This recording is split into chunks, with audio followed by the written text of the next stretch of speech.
এক দেশে এক দয়ালু রাজা ছিলেন। রাজার বিশাল এক বাগান ছিল, যেখানে প্রচুর ফলমূলের গাছ ছিল।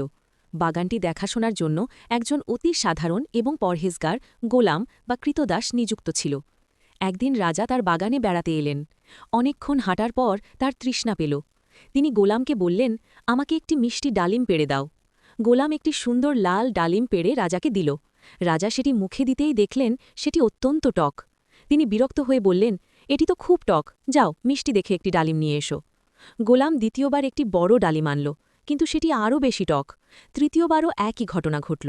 রাজা এবার রাগ করে বললেন, তুমি দীর্ঘ কয়েক বছর ধরে আমার বাগানে কাজ করছো, আর এখনও চেনো না কোন ডালিমটি মিষ্টি আর কোনটি টক?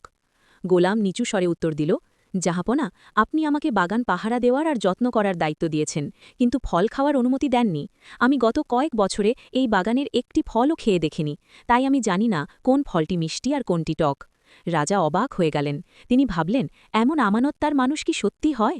তিনি খোঁজ নিয়ে জানতে পারলেন যে লোকটির কথা একদম সত্য। রাজা খুশি হয়ে তাকে মুক্তি দিলেন এবং অনেক পুরস্কার দিলেন। আমানতদারির সবচেয়ে বড় ইবাদত। হারাম থেকে বেঁচে থাকলে আল্লাহ সম্মান দেন। সততা কখনো নষ্ট হয় না, একদিন ফল দেয়।